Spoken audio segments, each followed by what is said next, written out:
The city was alive with its usual morning energy, cars honking, people rushing to work, and the occasional street vendor calling out to early risers. Amidst the hustle and bustle, a striking figure emerged from the crowd, walking with an air of unshakable confidence. She was a black woman, her head held high, her steps purposeful as she approached the towering glass building that loomed ahead. She was impeccably dressed in a tailored black suit that hugged her frame perfectly, paired with polished heels that clicked softly against the pavement. In her hand she carried a sleek leather briefcase, the kind that spoke volumes about her professionalism. Her every movement radiated a sense of purpose, as if she had conquered such mornings countless times before. Her expression was calm, yet focused, her gaze fixed on the entrance to the grand building ahead. The building itself was a marvel of modern architecture. It stood tall, its glass facade reflecting the sunlight and the flurry of activity below. Its entrance was grand, flanked by revolving glass doors and a wide staircase leading up to them. The lobby, visible through the pristine glass walls, exuded sophistication with its polished marble floors, high ceilings, and contemporary decor. It was the kind of place that screamed success, a hub for ambitious professionals and power players. As the lawyer neared the building, she caught the eye of a uniformed security guard standing near the entrance. He was a middle-aged man with a stiff posture and an expression that suggested he took his job very seriously. His eyes narrowed slightly as he watched her approach, his demeanor shifting almost imperceptibly. The guard scanned her appearance, her expensive suit, her confident stride, the briefcase in her hand. On the surface there was nothing to question, nothing out of place. Yet his gaze lingered a moment too long, betraying the flicker of judgment that had crossed his mind. He adjusted his stance, standing taller, as though preparing to intercept her dot. The lawyer, seemingly unaware of his scrutiny, continued her approach without hesitation. Her heels clicked rhythmically against the pavement, a sound that was both subtle and assertive. Her posture was upright, her steps deliberate, and her confidence unshaken by the guard's watchful eyes. She had walked into countless buildings like this one before, and she carried herself as someone who belonged. No, someone who owned the space she was entering. Around her, the city buzzed on, indifferent to the silent exchange unfolding between her and the guard. But within that moment, the tension was palpable. The guard's expression hardened slightly, his brows furrowing just enough to convey doubt. It wasn't something he voiced. It was something he felt, a quiet bias, rooted in years of unspoken prejudice. The grand entrance loomed closer. The guard shifted slightly, positioning himself as though to block her path. Inside, the lobby was alive with movement. Business people in sharp suits strode across the polished floor, their shoes clicking in harmony with the hum of the coffee machines. A receptionist greeted visitors with a practiced smile, and others sat in the lounge area, immersed in their laptops or phone calls. The woman reached the steps leading up to the entrance. The sunlight caught her face, highlighting her serene yet determined expression. She adjusted the strap of her briefcase, her movements measured and calm. The guard's gaze didn't falter. If anything, it grew more intense, as if he was searching for a reason to validate his doubt. As she approached the revolving glass doors, she paused briefly, looking up at the building's grand facade. There was no hesitation in her demeanor, no sign of uncertainty. She pushed the door lightly and stepped inside, her heels now clicking against the gleaming marble floor. Heads turned as she entered, brief glances from strangers who couldn't help but notice her commanding presence. The security guard, however, wasn't done. He adjusted his position again, readying himself for an interaction he deemed inevitable. To him, she didn't quite fit the mold of the typical occupant of this building. And though he couldn't articulate it, his suspicion simmered beneath the surface, waiting for an opportunity to reveal itself. The scene was set, the grandeur of the building, the lawyer's confident stride, and the guard's watchful gaze, all were pieces of a story that was about to unfold, one that would challenge assumptions and lay bare the consequences of bias. The air crackled with anticipation, the first act of an unspoken drama that neither the guard nor the lawyer knew they were part of. The lawyer's heels clicked against the polished marble floor as she made her way deeper into the lobby. The air was cool and crisp, scented faintly with polished wood and fresh coffee from a cafe tucked into the corner. She moved with a quiet confidence, her head high, her eyes fixed on the elevator bank ahead. Her focus was unwavering, her presence commanding without effort. But her path was interrupted. "Excuse me, ma'am," came a voice, firm and slightly cold. She turned her head toward the source, her expression calm and professional. The security guard stood a few steps away, his hand raised slightly as though signaling her to stop. His uniform was neat, his posture stiff, but his tone carried a note of authority that felt misplaced. "Yes," she replied, her voice steady and polite. "I need to see some ID," the guard said, his eyes narrowing slightly as he looked her over. There was no hostility in his expression, but there was something else, something subtler, a flicker of doubt, a hesitation that lingered just a little too long. The lawyer paused, adjusting the strap of her briefcase. "Of course," she said, maintaining her poise. She reached into her bag and pulled out her ID, handing it to him with the same calm professionalism she'd displayed since stepping into the building. The guard took the card and glanced at it, his lips pressing into a thin line. "And what's your business here today?" he asked, his tone polite on the surface, but edged with a hint of condescension. "I have a meeting on the 15th floor," she replied. "It's regarding the quarterly report for the board. I'm here to finalize the presentation." The guard's eyebrows lifted, almost imperceptibly, and a small, skeptical smirk tugged at the corner of his mouth. "The board, huh?" he said, the words slow, deliberate. He handed her ID back but didn't move aside.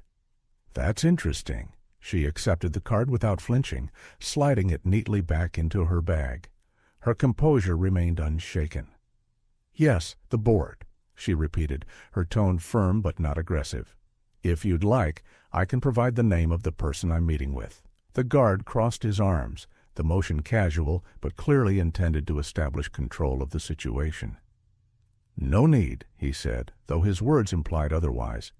"You don't really seem like—" "Well, never mind." The lawyer's eyes narrowed slightly, but she didn't rise to the bait. "Is there a problem?" she asked, her tone polite but direct. The guard tilted his head slightly, as if weighing his response. "No problem," he said finally, though his demeanor suggested otherwise. "It's just unusual, that's all. You don't see many people like you heading up to the board's floor." The words hung in the air, unspoken meaning heavy between them. The lawyer let the moment pass without comment. She'd faced this kind of subtle prejudice before, the carefully veiled disbelief, the microaggressions wrapped in polite tones. She didn't need to address it. Her very presence was enough of a rebuttal. "I'd appreciate it if you'd allow me to proceed," she said, her voice calm but firm. "I don't want to be late." The guard hesitated, his arms still crossed, his expression a mix of skepticism and discomfort. Finally he stepped aside, though his posture remained rigid, his gaze following her as she walked past. "Have a nice day," he muttered, though the words carried no warmth. The lawyer offered a polite nod as she passed, her composure intact. Inside, she felt the familiar pang of frustration, but she pushed it aside. This was a distraction from it. As the elevator doors closed behind her, she allowed herself a small sigh.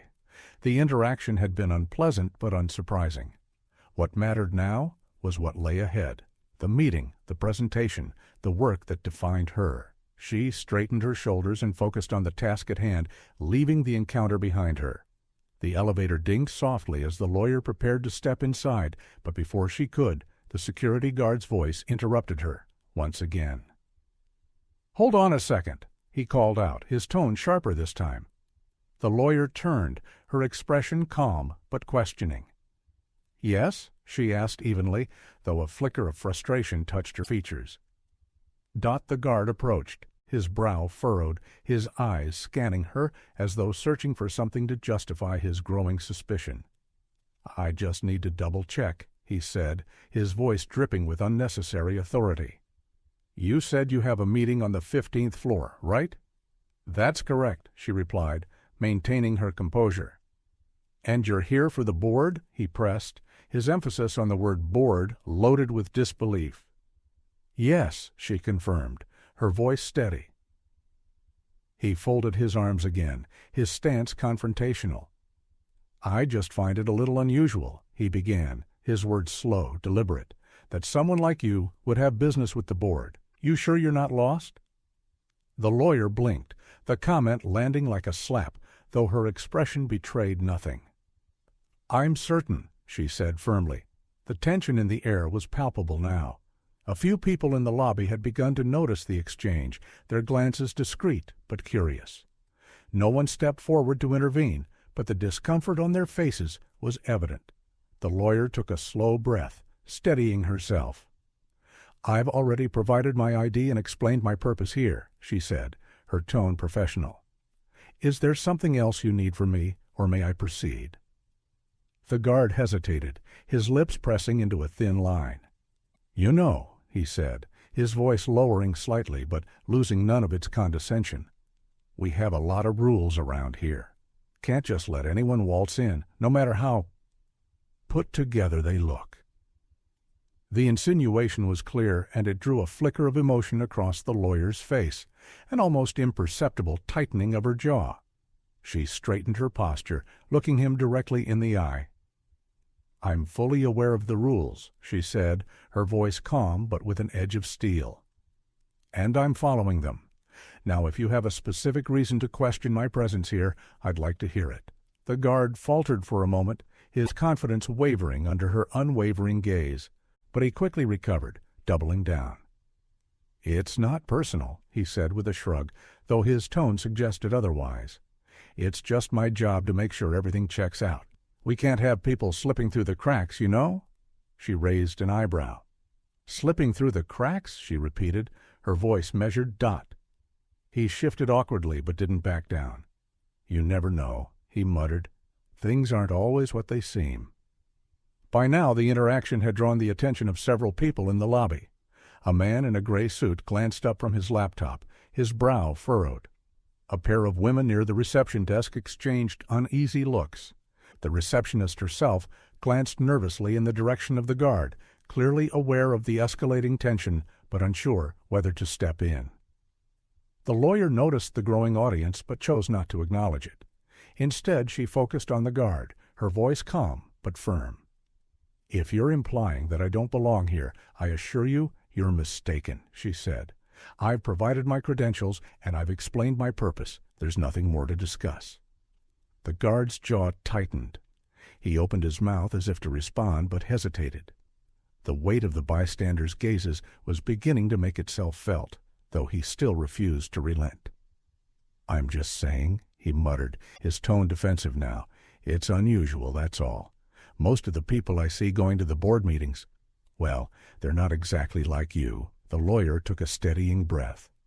She had heard these veiled remarks before, the thinly disguised prejudice hiding behind polite tones and casual words. She knew the damage they could do, the way they sought to undermine confidence and plant seeds of doubt. But she wasn't about to let them rattle her. "I appreciate your concern for security," she said, her voice steady. "However, I've complied with every requirement. If there's no legitimate reason to delay me further, I'd like to proceed." The guard hesitated again, his discomfort evident. Around them, the tension in the room continued to build. The bystanders seemed frozen, unsure whether to intervene or remain silent. It was a scene all too familiar, an uncomfortable confrontation that everyone noticed, but few dared to address. The lawyer glanced briefly around the lobby, taking in the silent witnesses.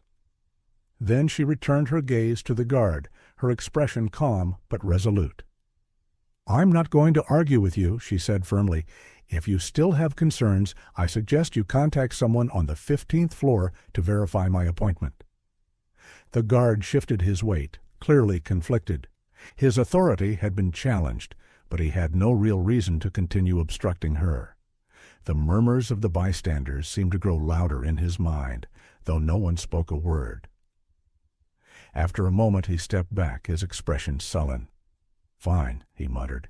"You can go, but I'll be keeping an eye on you." The lawyer gave a polite nod, her professionalism unshaken. "Thank you," she said, her voice even.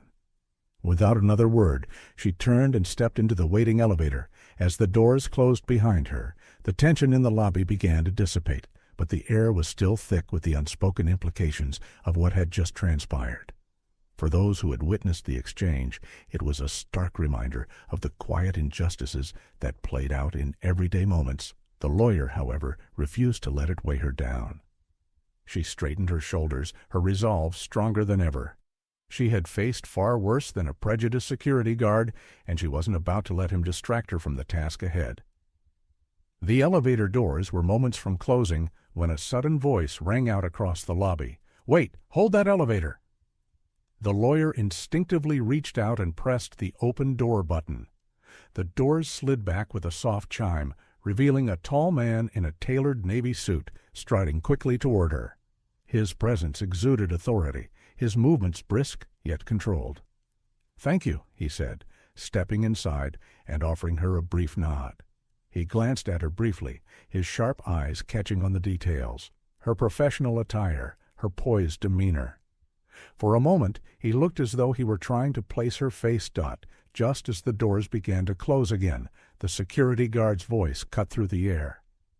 "Excuse me, Mr. Daniels," he called, hurrying toward the elevator. The man in the navy suit, clearly someone of importance, turned, his brow furrowing slightly. "What is it, Henry?" The guard hesitated, glancing at the lawyer with an uneasy expression before addressing the man.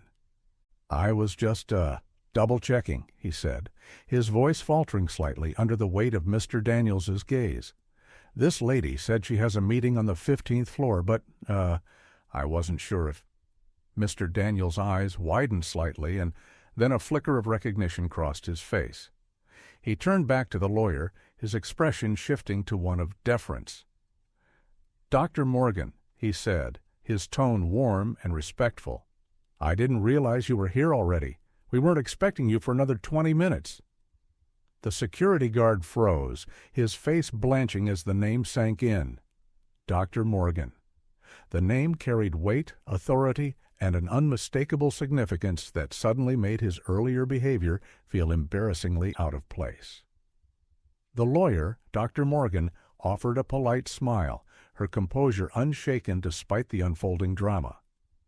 "I thought I'd arrive a little early to review some notes," she said, her voice calm and professional. "Mr." Daniels nodded appreciatively. "That's exactly the kind of diligence we've come to expect from you," he said. Turning back to the guard, his expression hardened. "Henry, do you know who this is?" The guard stammered, his eyes darting between Mr. Daniels and Dr. Morgan. No, sir," he admitted finally, his voice barely above a whisper. "This is Dr. Elaine Morgan," Mr. Daniels said, his tone sharp. "She's not just here for a meeting. She owns this building, and she's one of the most respected figures in the field." The words hit the guard like a physical blow. His posture sagged slightly, his earlier bravado completely dissolved.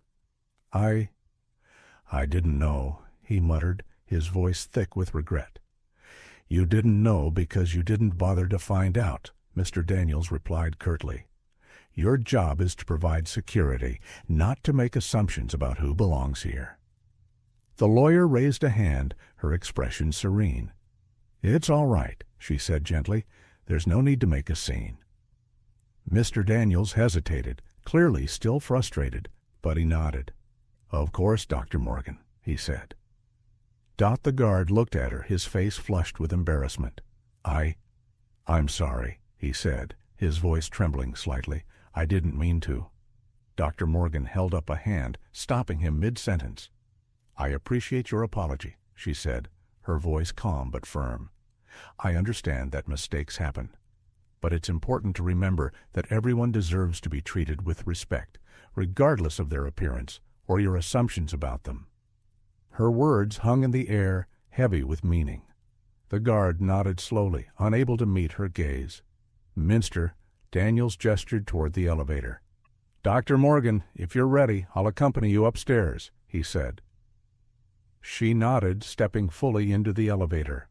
As the doors began to close, she glanced back at the guard, her expression one of quiet dignity.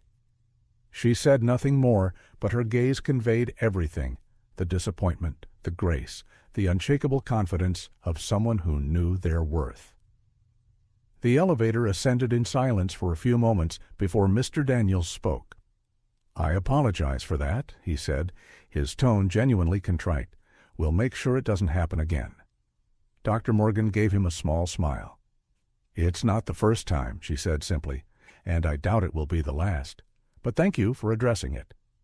When the elevator doors opened onto the 15th floor, a team of executives was already waiting, their expressions lighting up as they saw her.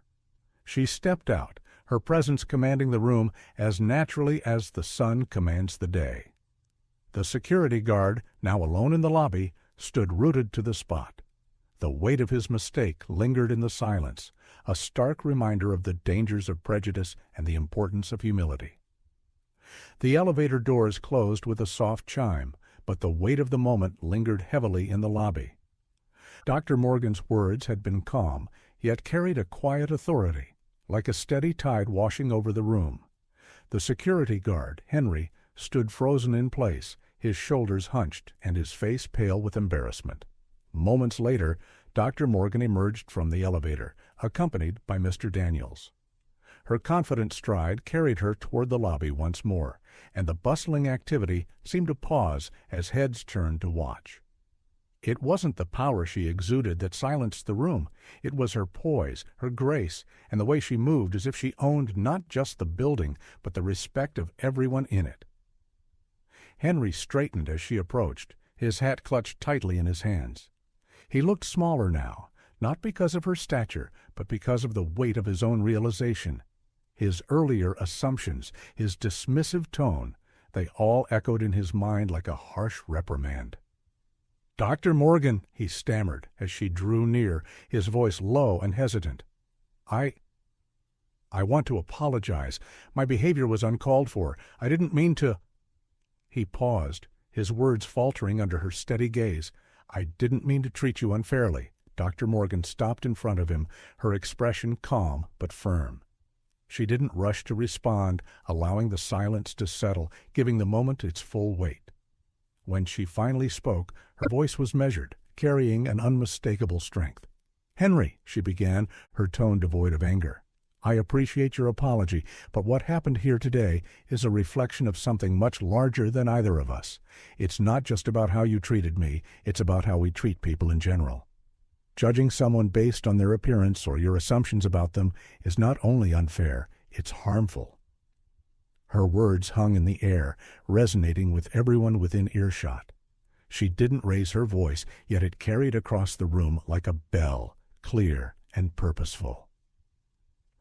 "You didn't know who I was," she continued, "but that shouldn't matter. Respect is something we owe to everyone, regardless of who they are or what we think we know about them. The way we treat people is a reflection of our own character, not theirs." Henry nodded quickly, his head bowed. "You're right," he said softly. "I was wrong, and I'm truly sorry." Dr. Morgan's gaze softened slightly. "I accept your apology," she said. "What's important now is that we learn from this. The next time someone walks through those doors, I hope you'll treat them with the same respect you would want for yourself." Henry's face flushed, but there was a flicker of relief in his eyes. "I will," he said earnestly. "Thank you for your understanding." Dr. Morgan gave him a small nod, her expression still composed. Then she glanced at the growing audience in the lobby, the subtle curiosity and discomfort written across their faces. She addressed no one in particular, but her voice carried a message meant for all. "It's easy to make assumptions," she said, "but it's much harder to challenge them. I hope we can all do better, not just today, but every day." With that, she turned and walked toward the conference room, her steps deliberate and unwavering. The crowd slowly dispersed, murmurs of agreement and reflection filling the air to dot. As Henry watched her disappear down the hallway, he felt a strange mixture of shame and admiration. He had learned something that morning, something more valuable than anything his job had ever taught him. Dr. Morgan's professionalism and quiet strength had left an indelible mark, not just on him, but on everyone who had witnessed the moment. And as the building settled back into its rhythm, her words lingered, a call for respect, a lesson in grace, and a reminder of the power of character over appearance. Doctor. Morgan walked confidently down the hallway, her heels clicking against the polished marble floor, a quiet rhythm that underscored her unshakable composure. Her briefcase swung lightly at her side, its presence a symbol of her determination and professionalism. The world didn't stop for what had just transpired. Meetings awaited, deadlines loomed, and she moved forward with the same grace and focus that defined her. For her, the incident was not an ending. It was a reminder of the journey she had been navigating her entire life. She had faced countless moments like this, moments where assumptions and prejudice sought to undermine her, to diminish her worth. Yet she had always risen above them, not with anger or bitterness, but with the quiet strength of someone who knew her value.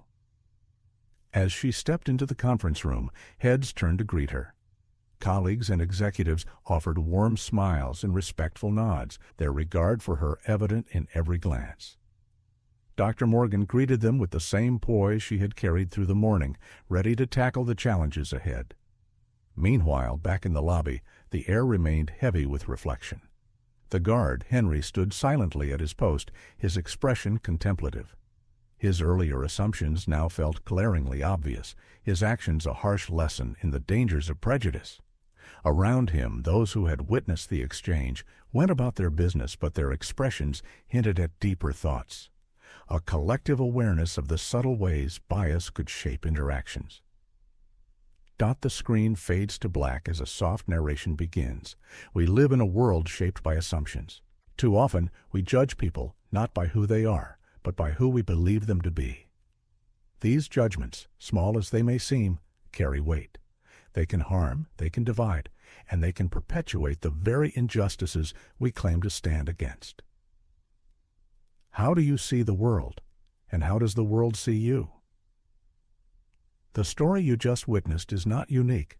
It happens every day in countless ways to countless people. But change begins with awareness. It begins when we question our assumptions, when we choose respect over judgment, and when we see people for who they truly are. The final words linger on the screen. Judge not by appearance, but by character. See beyond prejudice.